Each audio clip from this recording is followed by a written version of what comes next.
Hola cinéfilo, hoy tendremos otro programa dedicado a una mujer de la nueva generación de féminas cineastas. La semana pasada estuvo con nosotros una editora y hoy nos acompaña una sonidista que también tiene mucho que contarnos sobre su especialidad.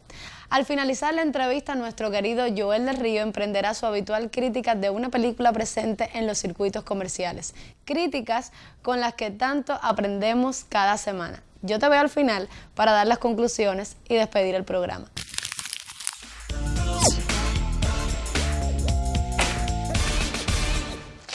Este es su programa Te Invito al Cine. Muy buenas noches. Y estamos en el espacio de la entrevista que hoy recibe a Lilian Chacón.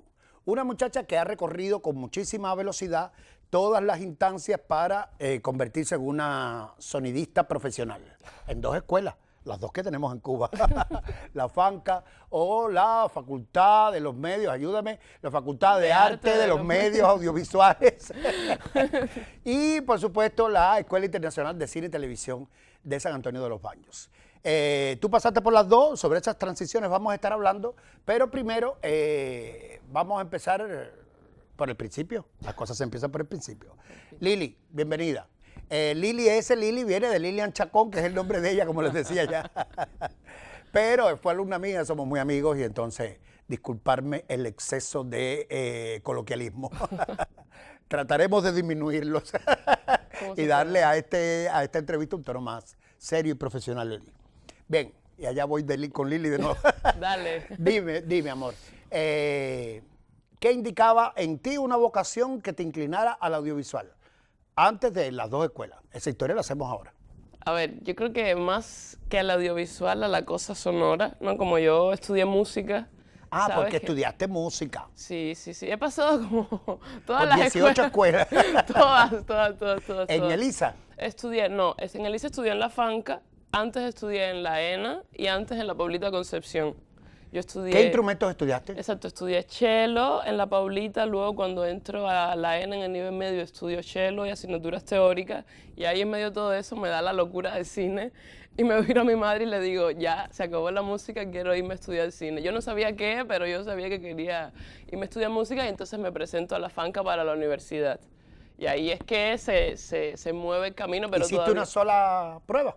Hice una sola ¿Hiciste a la primera entraste? A la primera. ¿Quién diría? Cualquiera pensaría que ibas a ser una alumna extraordinaria. Lo era, lo que un poco díscola. Vamos a decirlo con esa palabra para disimular otras cosas. Amor, yo me imagino que es muy importante para un sonidista tener conocimientos de música. Sí. ¿Para ti lo ha sido? No, muchísimo. Creo que primero la sensibilidad de esta que es casi innata para mí ante lo que suena, porque empecé a estudiar música y tenía 8 años. O sea, como casi que aprendí a escribir las letras del alfabeto con el pentagrama y las notas musicales, ¿no? Entonces a partir de ahí siempre hay como mucha atención. Siento que el sonido como tiene aquello de que no tiene párpados, ¿sabes? Como es una cosa que es automática en el ser humano. Entra de todas maneras. Exacto, y no le prestamos atención. Entonces un poco creo que a partir de la música es como empiezo a prestar atención cómo se escuchan las cosas, cómo suenan las cosas, las intensidades, las texturas, ¿no? Y es lo que hace, ya te digo, cuando Y estás hablando un poco ya de tu especialidad, que se lo teníamos No. separado para otro momento, pero está bien. Pero sí, Váyalo adelantando. Ese es el trabajo de un sonidista, que tiene que ver con todo Total, tipo de sonido, valga la redundancia. No, y que la formación musical en Cuba es como muy seria, ¿no? Como tú tienes una formación muy vasta en muchas áreas, solfeo, canto, o sea, hace poco hablaba de cuando cantaba en coro, ¿no? Cantar en coro, las habilidades que te desarrolla también de escucha, de empastar los niveles, que son cosas que luego, no me quiero adelantar, pero que también, No, tranquila, obviamente, tranquila. Adelántese todo lo que tenga ganas. son muy importantes, ¿no? A la hora de mezclar, de saber cuándo un sonido realmente, o sea, porque al final lo que hacemos nosotros es recrear la realidad y obviamente llega a las salas de montaje y de mezcla de sonido completamente desequilibrada, ¿no? Y esa memoria sonora, ¿no? Que yo creo que se prepara mucho con toda esta educación musical, ayuda a recrear esa realidad luego en las salas de mezcla, de montaje y todo lo demás. Cuando ya tu trabajo está como terminado. A punto de terminar. A punto de terminar. A punto de terminar. Después tienes que explicarme, sería bueno hacer una entrevista entre los tres, con Maricet, que vino a este programa Sí. ya, la San Cristóbal, la edición, y cómo el sonido se monta con la edición, o la edición con el sonido, en fin, cómo se imbrican las dos especialidades. Pero tú nos puedes decir algo de eso de todas maneras. Entonces, Fanca, empezaste allí a estudiar y ¿cómo decidiste el cambio para la escuela? ¿Cómo y por qué? A ver, yo empecé en Fanca y estaba todavía como medio indecisa con qué perfil tomar. Entonces ahí tengo la suerte de que la maestra que tenía, que es una gran sonidista, Irina Caraballosa, ¿no? Irina Carballosa, nos hace una visita a Licaic. Y ahí recuerdo que estaban mezclando El Mayor. Mezclando y editando a la par, así. Uno de los rollos. Y yo recuerdo ver aquel nivel de detalle con el que trabajaban en aquella película que yo dije, ¿es esto? Y entonces empecé como una relación muy cercana con Irina. Entonces pasa como un año, dos, y en medio de la pandemia, la escuela abre un taller al que invita estudiantes de Fanca.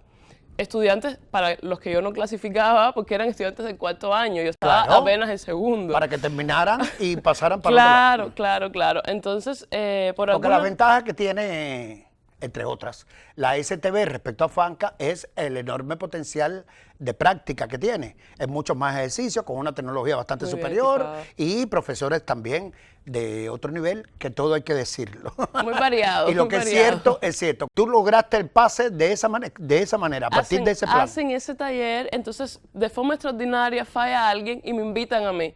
Y entonces como yo no tenía de alguna forma el nivel necesario, Irina, que era mi profesora en Fanca, me ayuda mucho con el software y toda la cosa técnica, porque el sonido obviamente también es muy técnico, ¿no? Entonces me ayuda, me entrena un poco y ahí empiezo en un taller. Y a partir de ahí, ¿sabes? Pandemia, la vida parada y en la escuela estaba comenzando la vida y yo dije, bueno, si no tengo clases todavía en La Habana. Y no hay allá nada, pues yo me quedo aquí. Exacto, entonces era como mucho... Y te fuiste como quedando y quedando. Sí, así, esa cosa que nunca se van, esa gente que te despide y se queda ahí, y ahí estaba yo, hasta que finalmente hago los exámenes y entro ya en el curso regular. Oficialmente en el curso regular. Exactamente. Como estudiante de Sonido. ¿No pasaste a segundo año? ¿Hiciste la polivalencia y todo? Ahí decidí sí, hacer la polivalencia y todo, porque también... Pasar todo el ciclo, claro. Sí, toda la experiencia completa. Ahí se te viene. Lili, ¿no te sientes a veces demasiado lejos de La Habana? Muy. ¿Tanto tiempo? Muy. ¿Cuánto tiempo llevas en la STV entre pitos y flautas, como se dice? 4 años, Joel. 4 años. Casi que yo vine de la pandemia, es que hablo como si estuviera en la escuela todavía. Salí de la pandemia a La Habana y un poco como que la vida en La Habana, después de la pandemia, toda esa transición. Sí, para los que vamos muy eventualmente a la escuela, como yo, ya tú eres como parte del mobiliario de aquel lugar. De ahí no, de es la que estás casa. siempre, Sí. estás sí, siempre sí, allí. sí, sí. Bueno, vamos a hablar ya ha llegado el momento de hablar de la especialidad. ¿Qué descubriste? ¿Qué fuiste descubriendo en esa primera etapa cuando ya pasaste a estudiar sonido? En primer lugar, ¿quién te seleccionó y por qué? ¿Cuáles fueron tus mejores profesores? Todo eso trata de hacer una especie de conglomerado. ¿Y cuál fue tus grandes experiencias en esa etapa como estudiante en la cual estás? Vas a salir ahora. Estoy a puntico de... Ya vienes para La Habana. Ya. Vamos a ver hacer qué. Pero bueno, ya vienes para La Habana. Regreso. Atiéndeme. Eso. Las primeras experiencias que te marcaron, que tú vas a recordar siempre probablemente, como sonidista. Sí. Para de paso empezar a hablar de tu trabajo. Yo creo que la primera así gran experiencia fue con un gran sonidista venezolano, Víctor Jaramillo se llama, que fue como mi primer taller Fue alumno mío también. maravilloso. Sí, sí. Y fue un taller con La Nagra, que es una grabadora de los 70, que fue que revolucionó el cine, porque es como de las primeras grabadoras que hace portátil el sonido. El sonido, lo llevabas a donde fuera. Exactamente, entonces es una grabadora que es tiene Cuando como- llegó al cine cubano cambió la historia de todo. transformó. Santiago Álvarez, todo. Todo el mundo se todo era volvió Nagra, loco. Nagra. Exactamente, y fue muy fuerte, ¿no? Como tocar con ese tipo de tecnología de hace 40 años, descubrir que sigue funcionando increíble, sigue escuchándose maravilloso y decir, ¿cómo yo puedo hacer cosas con esto? Lili, ¿no? pero ¿por qué hicieron? ¿Por qué resucitar la Nagra? Es que también en la escuela tienen esta política un poco como que te dan esos 3 años casi que como cronológicamente con la historia del cine, ¿no? Aun cuando ellos tienen como casi que todas las tecnologías de mercado hoy en día, vas como pasando, digamos que niveles, ¿no? Primero empiezas con un canal monofónico. Como si llevaras 70 años. Exacto, te transportan así, te lanzan así a los años 70 y tú tienes que resolver lo que tú quieres lograr con esa tecnología.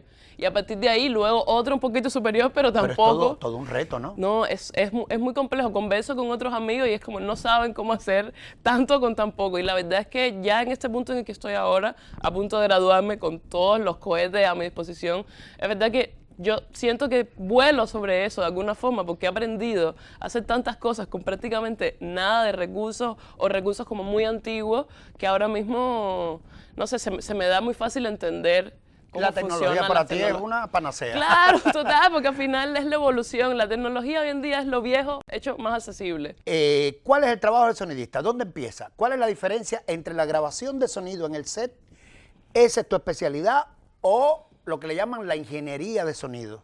Que es crear después un mundo sonoro que a lo mejor no grabaste ninguno de ellos. Muchas Vienen de un veces. banco o de otros lugares. ¿Qué etapas o fases tiene el sonido de una película? Bueno, el sonido yo creo que es algo que empieza casi que si hablamos de una ficción, porque son universos también como que se juntan pero se alejan. En muchos casos, desde el guión, desde la escritura del guión, ya se empiezan a pensar cómo son las atmósferas, cuáles, porque también el sonido... ¿Cómo es se oye la película? Es un recurso, claro, que habla mucho desde lo expresivo, ¿no? Porque no es lo mismo unos pasos ligeros que unos pasos pesados, no es lo mismo Ahí un estamos carro... hablando de intensidad. Que tú lo dijiste. Claro, no es lo mismo también un carro, por ejemplo, que suena como un almendrón, que tiene como diferentes metales y cosas que tú dices, este carro ha vivido 10 años, que un Hyundai, qué sé yo, que salió el año pasado. Entonces, es un sonidito. Claro, más Leve. leve, más ligero. Entonces, desde ahí la gente empieza como a pensar cuál es el universo y en algún punto llega a mí, digamos. Sí, es que desde el principio se me piensa como la persona que va a orquestar todo, ¿no? Y ahí en el sonido directo, ya en el rodaje más específico, obviamente tenemos este guión de que hablaba, pero es un En trabajo... el sonido directo se registran sobre todo los diálogos o algo más. En la ficción, sobre todo, vamos a buscar los diálogos, porque es la cosa que es difícil de recrear. O sea, los doblajes siempre son carísimos, Sí. caóticos, la gente Y se va. postizos al final, artificiosos. Sí, la gente, o sea, son un poco verosímiles muchas veces, ¿no? Entonces, como la prioridad en un rodaje de ficción es el diálogo de sonido directo.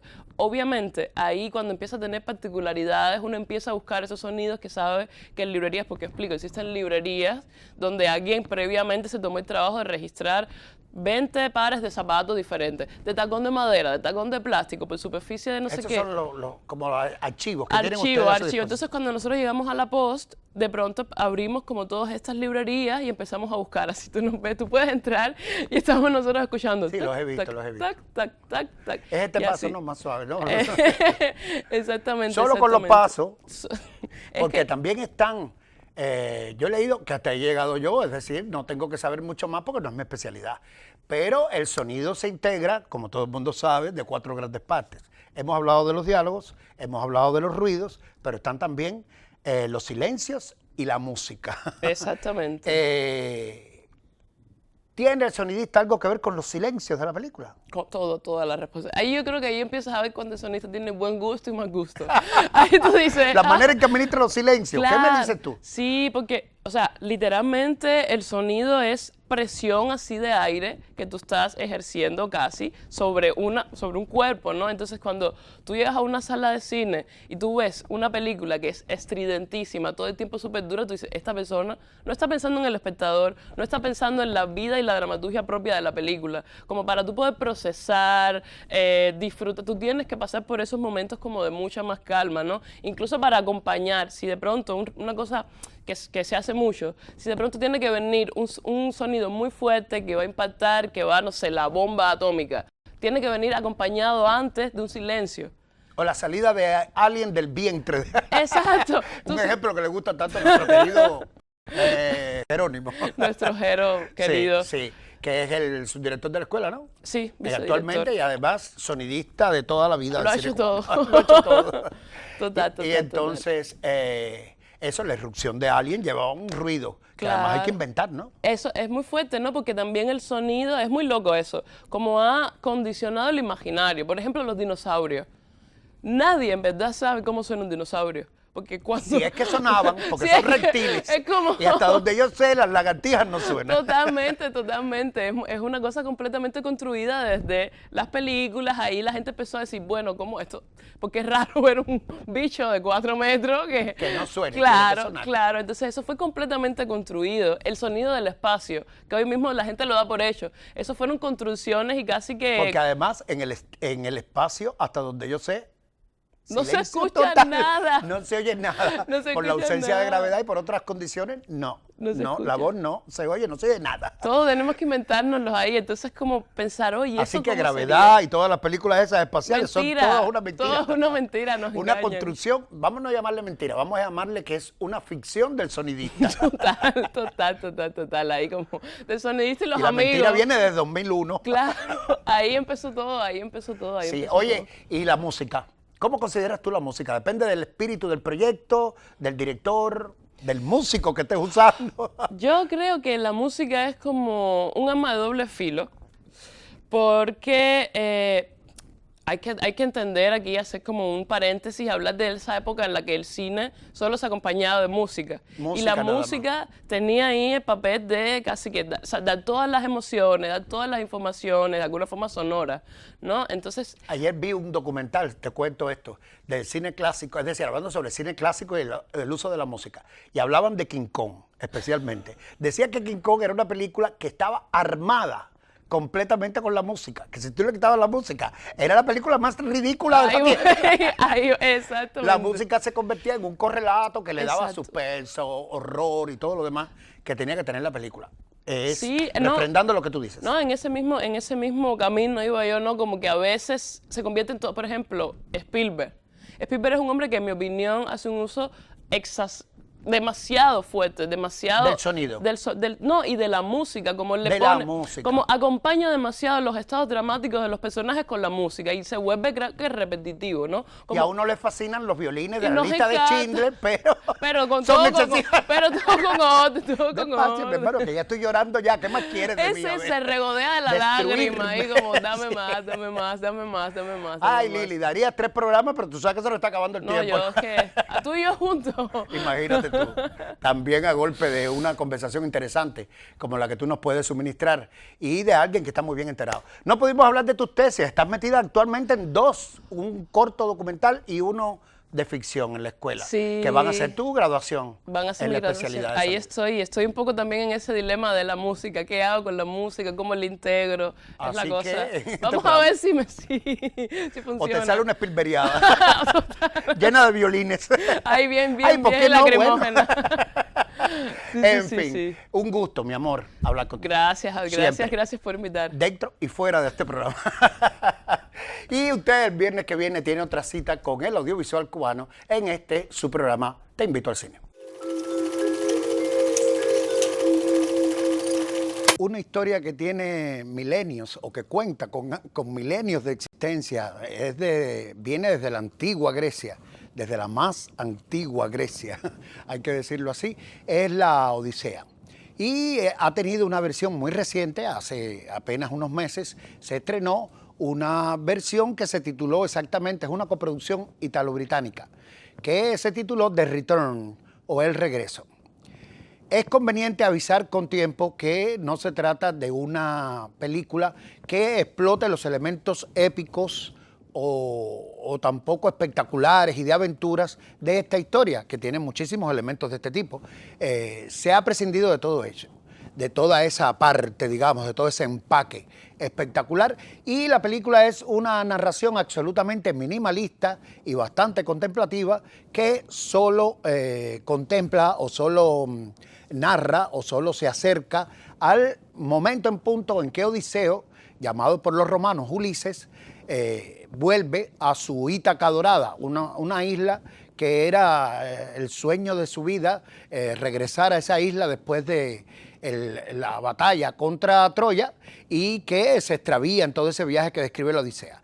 Pero la película se concentra en ese momento justo del regreso y el modo en que este padre, que es Odiseo, tiene que recuperar, la confianza de su hijo y el amor de su esposa, que él sabe fiel, él sabe que Penélope es fiel, es el modelo, el arquetipo de la fidelidad universal femenina, pero tiene que recuperarlo, en fin, el afecto de ella y la confianza de su hijo. La Odisea entonces recupera mediante esta versión su brillo de siempre, con aires renovados, y gracias sobre todo a la poderosísima actuación de los dos intérpretes que encarnan los papeles de Odiseo y de Penélope. Se trata de Ralph Fiennes, el británico Ralph Fiennes, y la francesa Juliette Binoche. Está claro que para todo el mundo que son dos de los grandes intérpretes de esta época, y que Ralph Fiennes hizo esta película y se estrenó el mismo año en que fue nominado al Oscar por Cónclave, que hemos comentado en este programa. Pero ahora se trata del regreso. En el regreso, Ralph Fiennes interpreta a un héroe que está en su momento menos dorado en cuanto a edad se refiere. Tiene la sabiduría, pero ya no tiene la fuerza ni el brío de aquel guerrero extraordinario que luchó contra Troya, y con aquella sagacidad. La sagacidad sí la tiene todavía, tal vez incrementada por muchos años de viaje y recorridos de todo tipo, con una vida llena de incidencias enriquecedoras. Entonces está este hombre sabio, pero ya no tan fuerte, que intenta, como decía antes, recuperar el amor de su esposa, recuperar su reino, aunque ese reino al final vemos que es un peñasco, un pedazo de isla en el medio del mar que no tiene demasiada importancia para nadie que no sea el propio Odiseo, que él la recuerda como su patria. Y la patria puede ser como sea, pero es la patria de uno, ¿no? Esa mentalidad viene desde Odiseo e Ítaca. Entonces, en la película tiene ese tono moroso, contemplativo, que muchos le han criticado y que realmente es su nota más relevante. Convertir una historia de aventuras en una historia de intimidad familiar en la época antigua. Y así se desprovee la película de toda concesión a un público fácil, y solo será atractiva para quienes quieran contemplar este derroche de recursos histriónicos que hace Ralph Fiennes en The Return. Una película que desde aquí le estamos recomendando, gracias sobre todo a la prodigiosa actuación de este señor. Ralph Fiennes se llama. The smartest of all the heroes. He led us for 10 years in the Trojan War. Before his brilliant plan to build the great horse, the Trojans thought it was a gift and took it behind their walls. Then out poured our soldiers. Odysseus led us to victory. People love stories. You were there? I am Odysseus' wife. Odysseus is dead. Not to me. There is no king. He sailed to Troy years ago. Took the best men with him. All year, suitors have been turning up, waiting for his widow to choose a new husband to be king. Scoundrels, they're just here for your wealth. Look at this island. A wasteland. Gangs of thugs terrifying the people. They need me alive. At least until I choose my husband. Mother, we can't live with those savages anymore. I will choose soon, when I finish my wedding cloak. No one's making a fool of you. Of us all. I know who you are. A tramp! If I were free, I'd fight for what was mine. I'd fight for my people. What will the people say when they see I have returned alone? That I led all their men to their deaths? This land is ruined. I sacrificed it for him. I have a proposal for you. A hunting party. Where is he? Who are you? Your waiting is over. The one amongst you who can string the bow and shoot the arrow through the axes, that man will be my husband. Close the gates. How can men find a war but not find their way home? Some war becomes home. Give the man the bow.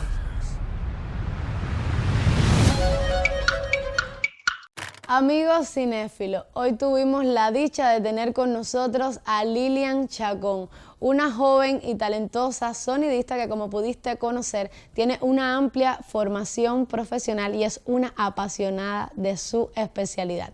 Agradecerle a Lilian por su tiempo y esperamos que regrese pronto para hablar sobre nuevos proyectos. Ya nuestro programa casi llega a su fin, pero antes decirte que la próxima semana tendremos un giro bastante grande, pues nos acompañará un realizador muy querido y conocido por su público que nos trae noticias sobre su próximo estreno. Si quieres enterarte quién es este invitado, te digo que no puede faltar la próxima semana al finalizar el noticiero por el canal educativo el viernes para juntos compartir esta media hora dedicada a quienes aman el cine y quieren conocer más sobre las personas que laboran en el mundo del audiovisual en Cuba y sus métodos de trabajo. Si regresas, me darás la oportunidad de decirte una vez más, te invito al cine.